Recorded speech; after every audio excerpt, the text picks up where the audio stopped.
कोशिश करने वालों की हार नहीं होती। जब भी वृश्चिक राशि वाले जातकों के लिए कुछ चीज देखते हैं तो समझ में यही आता है जूझना क्या कहते हैं, जूझना क्या होता है। यह वृश्चिक राशि है। खुद चाहे टूट जाएंगे लेकिन जूझते हुए ही टूटेंगे। अपना अस्तित्व खत्म करने के लिए तैयार हो जाएंगे लेकिन जूझते हुए रहेंगे। कभी हार नहीं मानने की जो देखा गया है व्यवहार, व्यवहार ही कहेंगे इसको, वृश्चिक राशि वाले जातकों में ऑटोमेटिक होता है, बिल्कुल जूझते हुए। शनि देव की ढैया से गुजर रहे हैं, शनि देव की ढैया चल रही है। शनि देव का पूर्ण प्रभाव वृश्चिक राशि वाले जातकों पर चल रहा है और इसका प्रभाव आप लोगों ने पिछले 7-8 महीनों से महसूस किया। सुख भाव में शनिदेव बैठे हैं और सुखों को बिल्कुल से रोकने का काम वृश्चिक राशि वाले जातकों के शनिदेव ने कर दिया।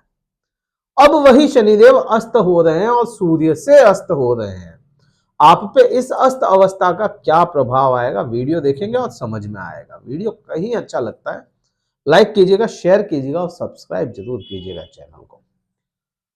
क्या असर आएगा, सबसे पहले तो कब हो रहे हैं ये अस्त शनिदेव? शनिदेव अस्त हो रहे हैं 11 फरवरी को। 11 फरवरी से लेकर के 16 मार्च का यह समय रहेगा, यह पखवाड़ा होगा जहां शनिदेव अस्त होंगे।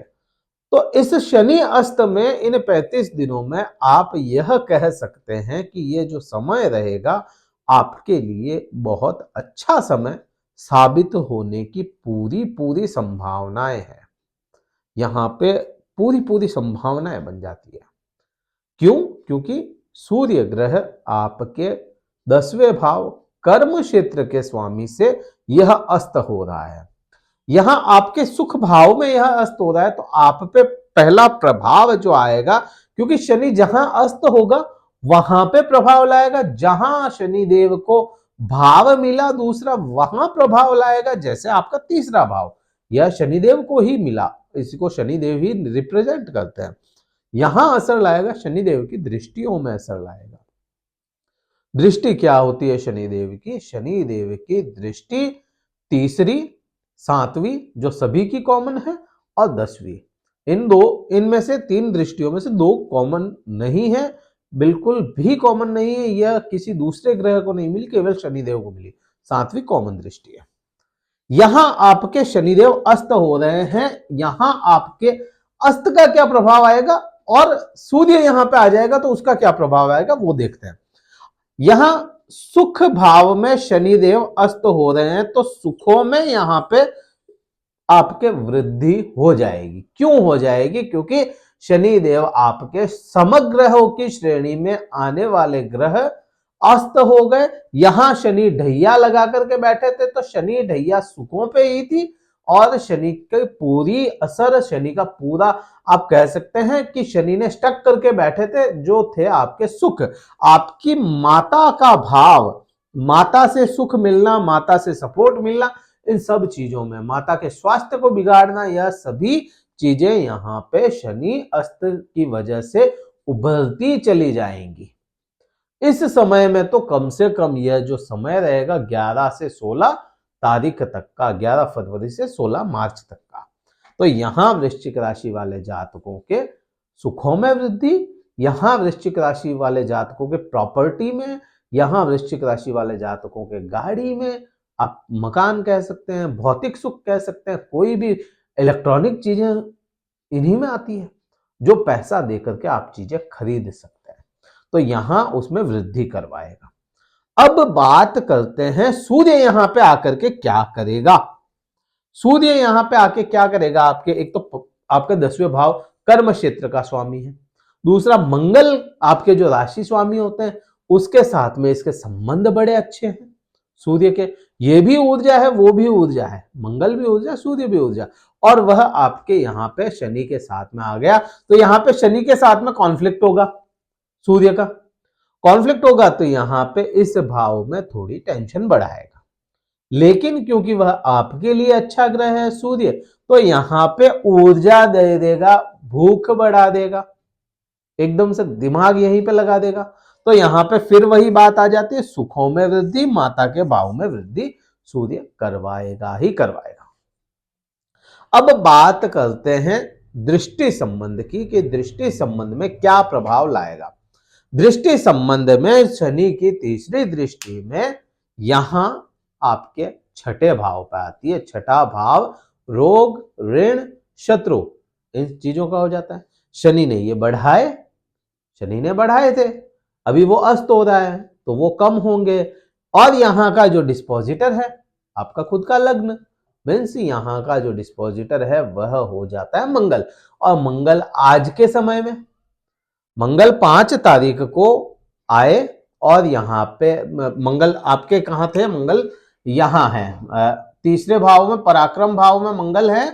और यहाँ मंगल मकर राशि में उच्च के होते हैं, मीन्स यहाँ का जो डिस्पोजिटर है उच्च की अवस्था में है, तो आपके पराक्रम भाव में उच्च का हुआ और आपके रोग, ऋण और शत्रुओं पर विजय प्राप्त करने का काम करेगा।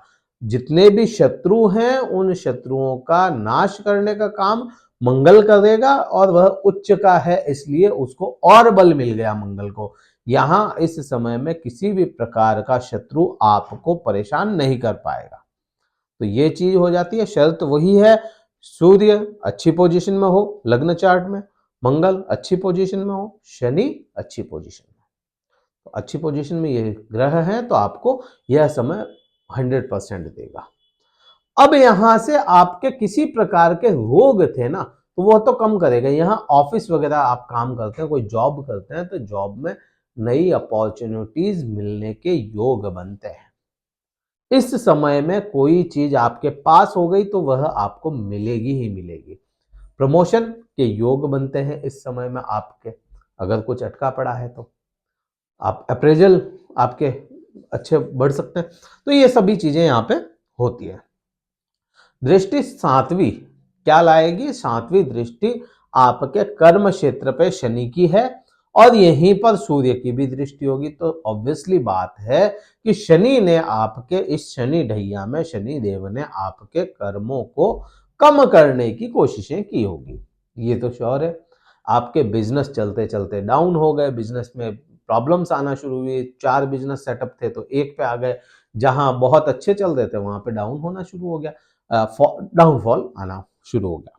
अब वह अस्त हो रहे हैं तो फिर से वो बढ़ेंगे बिजनेस। अब क्योंकि सूर्य यहाँ के स्वामी और सूर्य की दृष्टि यहाँ पे आएगी, डायरेक्ट सीधी दृष्टि तो है, तो यहाँ पे सूर्य शनि का कॉन्फ्लिक्ट हो तो भी नहीं हो तो भी, अगर सूर्य की दृष्टि में है या सूर्य खुद है तो वहां उस चीज को बढ़ाएगा और सरकारी कामकाज भी आपके अच्छे कर देगा। तो यहां आपका व्यापार, व्यापार कह सकते हैं, व्यापार में वृद्धि करवाएगा। व्यापार में यह वृद्धि करवाएगा सूर्य, नॉट शनि, सूर्य करवाएगा। अब बात करते हैं 10वीं दृष्टि शनि देव की आपके खुद पे आई है। शनि देव की दृष्टि 10वीं खुद पे। अभी के समय की बात ना करें लेकिन पहले की ही बात करें तो आप लोग जो वृश्चिक राशि वाले जातक हैं, खुद में ही थका थका महसूस करना, आलस्य आ जाना, काम करना है जो आप जैसे कभी नहीं हुआ करते थे वैसे बिल्कुल बदल गए, स्वभाव बदल गया, खुद स्लो हो गए। जहां बहुत फास्ट मूव करने वाले थे आप लोग, बिल्कुल स्लो हो गए। जो काम फटाफट कर देते थे, आज का काम आज पे ही रखा, वही काम आज का जो काम था वह परसों पे डाल दिया, कल पे डाल दिया, ऐसे हो गए थे। तो यह शनि अस्त होकर के उनमें कमी लाएगा, मीन्स आपका आलस्य तोड़ देगा, आलस्य खत्म कर देगा। और मंगल है आपका खुद राशि स्वामी, वह उच्च का हुआ है तो यह भी आप में ऊर्जा ही भरेगा। तो यह इस प्रकार से आप में पूरे पूरे परिवर्तन आने हैं। और यह जो भी परिवर्तन बताए इस समय में अगर परिवर्तित हो गए तो फिर वो लॉन्ग टाइम रहेंगे फिर आपके साथ में। तो इस प्रकार से होगा।